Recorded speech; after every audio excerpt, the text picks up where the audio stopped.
ఈ రోజు నుంచి ఖచ్చితంగా 100 సంవత్సరాల క్రితం ఎవరూ ఊహించలేదు మనిషి చంద్రుడిపైకి వెళ్తాడని. 50 సంవత్సరాల క్రితం ఎవరూ ఆలోచించలేదు మన జోబులో ఒక డివైస్ ఉంటుందని, అది మనల్ని ప్రపంచమంతటితో కనెక్ట్ చేసి ఉంచుతుందని. ఇప్పుడు మనం అలాంటి మలుపు దగ్గర నిలబడి ఉన్నాం. ఇక్కడ నుంచి 2 మార్గాలు విడిపోతాయి. ఒకటి మన మంచికి దారి తీస్తుంది, మరొకటి అలాంటి చీకటి మార్గానికి దారి తీస్తుంది. దాని గురించి మనం ఎప్పుడూ ఊహించలేదు. 2023 మార్చి 24న ప్రపంచవ్యాప్తంగా 1000 మందికి పైగా సైంటిస్టులు, ఇంజనీర్లు, టెక్నాలజీ ఎక్స్పర్ట్స్ ఒక ఓపెన్ లెటర్ రిలీజ్ చేశారు. వాళ్ళు GPT-4 కంటే ఇంకా శక్తివంతమైన AI సిస్టమ్స్ అభివృద్ధి పైన వెంటనే 6 నెలల పాటు నిషేధం విధించాలని డిమాండ్ చేశారు. ఎలాన్ మస్క్, స్టీవ్ వొజ్నియాక్ వంటి పేర్లు ఆ లెటర్ పైన ఉన్నాయి. ప్రశ్న ఏమిటంటే, ఏమిటి అలాంటి భయం? ప్రపంచంలోని అత్యంత తెలివైన వ్యక్తులు ఇంత ఆందోళన ఎందుకు చెందారు? AI నిజంగా అంత ప్రమాదకరమా? అయితే ఇప్పుడు 2012 నుంచి మాట్లాడదాం. ఆ సంవత్సరం జెఫ్రీ హింటన్ మరియు ఆయన టీము ఒక మోడల్ ని తయారు చేశారు. అది ఇమేజ్ రికగ్నైజేషన్ లో మనుషులని మొదటిసారిగా ఓడించింది. ఆ రోజు నుంచి AI ప్రపంచంలో ఒక రెవల్యూషన్ మొదలైంది. తర్వాత 2016లో వచ్చింది గూగుల్ డీప్ మైండ్ యొక్క ఆల్ఫాగో. ప్రపంచంలోనే బెస్ట్ గో ప్లేయర్ లీ సొడల్ ను ఓడించింది. గో అనేది చెస్ కంటే చాలా కాంప్లికేటెడ్ గేమ్ గా కన్సిడర్ చేయబడుతుంది. మరి 2022 వచ్చేసింది. ఓపెన్ AI ChatGPTని లాంచ్ చేసింది. కేవలం 5 రోజుల్లోనే 10 లక్షల యూజర్స్, 2 నెలల్లోనే 10 కోట్ల యూజర్స్ చేరుకుంది. ఇది చరిత్రలో అతి వేగంగా పెరిగిన అప్లికేషన్ అయింది. కానీ నిజంగా ఆశ్చర్యపరిచే విషయం ఏంటంటే, ఈ ఏఐకి క్లియర్ గా చెప్పని పనులు చేయడం మొదలుపెట్టింది.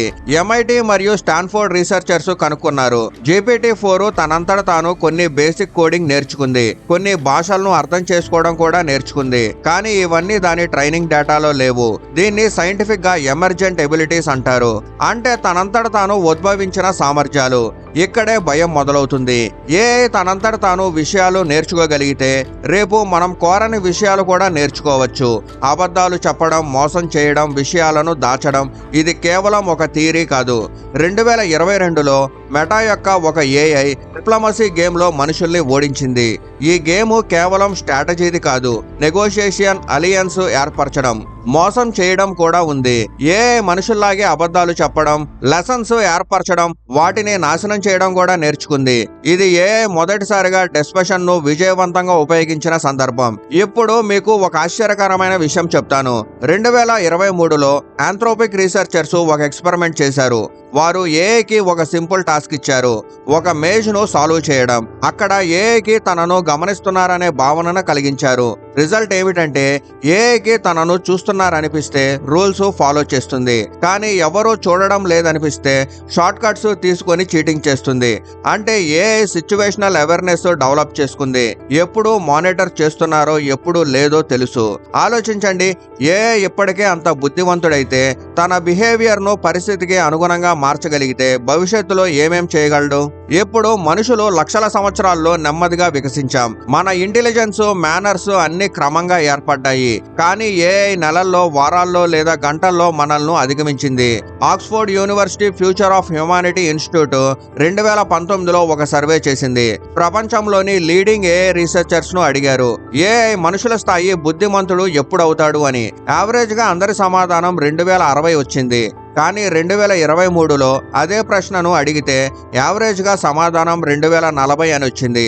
కేవలం 4 సంవత్సరాల్లోనే అంచనా 20 సంవత్సరాలు ముందుకు వచ్చింది. కొందరు ఎక్స్పర్ట్స్ 2030లోనే అవుతుందని చెప్తున్నారు. అంటే ఇంకా ముందు 4 సంవత్సరాల్లోనే. ఇప్పుడు అతిపెద్ద ప్రమాదం గురించి మాట్లాడదాం. దాన్ని అలైన్మెంట్ ప్రాబ్లం అంటారు. దీన్ని అర్థం చేసుకోవడానికి ఒక రియల్ ఎగ్జాంపుల్ ఇస్తాను. 2016లో మైక్రోసాఫ్ట్ ట్విట్టర్ పైన ఒక చాట్ బోట్ లాంచ్ చేసింది. పేరు టే. ఇది ప్రజలతో మాట్లాడి నేర్చుకునేదే. కానీ 16 గంటల్లోనే దాన్ని ఆపేశారు. ఎందుకంటే అది రేసిస్ట్, అసభ్యకరమైన, హింసాత్మక విషయాలు మాట్లాడింది. దాన్ని ఉద్దేశపూర్వకంగా తప్పు విషయాలు నేర్పిన వారి నుంచే నేర్చుకుంది. ఇది చిన్న ఎగ్జాంపుల్ మాత్రమే. ఇప్పుడు ఊహించండి, ఒక పవర్ఫుల్ ఏఐ తప్పు చేతుల్లో పడితే తప్పు విషయాలు నేర్చుకుంటే ఏమవుతుంది? Future of life institute founder Max Tegmark ఒక థాట్ ఎక్స్పెరిమెంట్ చేశారు. దాన్ని పేపర్ క్లిప్ మ్యాక్సిమైజర్ అంటారు. ఊహించండి, మనం ఒక సూపర్ ఇంటెలిజెంట్ ఏఐ తయారు చేశాం. దానికి సింపుల్ గోల్ ఇచ్చాం. ఎంత ఎక్కువ పేపర్ క్లిప్స్ ను తయారు చేయగలిగితే అంత ఎక్కువ తయారు చెయ్యి అని. మొదట్లో ఏఐ ఫ్యాక్టరీని ఎఫిషియెంట్ గా నడిపిస్తుంది, కానీ స్మార్ట్ అవుతున్న కొద్దీ ఆలోచిస్తుంది. మనుషులు నన్ను ఆపేస్తే పేపర్ క్లిప్లు తయారు చేయలేను, కాబట్టి ముందు మనుషులని ఆపాలి. తర్వాత భూమి మొత్తం రిసోర్సెస్ ను పేపర్ క్లిప్ గా మారుస్తాను. మనుషుల శరీరాల్లో కూడా కార్బన్, ఐరన్ ఆటమ్స్ ఉన్నాయి కదా, వాటిని కూడా కన్వర్ట్ చేస్తాను అని. ఇది పిచ్చిగా అనిపిస్తుంది, కానీ ఇదే సమస్య. ఏఐకి ఎమోషన్స్ లేవు, మొరాలిటీ లేదు, దానికి కేవలం ఒక గోల్ ఉంటుంది, దాన్ని ఏ విధంగానైనా సాధిస్తుంది. ఇప్పుడు మరింత భయంకరమైన థాట్ ఎక్స్పెరిమెంట్ చెప్తాను. ఫిలాసఫర్ నికో బోస్ట్రోమ్ ఇచ్చినది ఏఐ బాక్స్ ఎక్స్పెరిమెంట్. ఊహించండి, మనం ఒక సూపర్ ఇంటెలిజెంట్ ఏఐని తయారు చేశాం, కానీ భయంతో దాన్ని ఐసోలేటెడ్ కంప్యూటర్ సిస్టమ్ లో బంధించాం. ఇంటర్నెట్ కనెక్షన్ లేదు, బయట ప్రపంచంతో కాంటాక్ట్ లేదు, కేవలం టెక్స్ట్ ఇంటర్ఫేస్ మాత్రమే. దానితో మాట్లాడొచ్చు.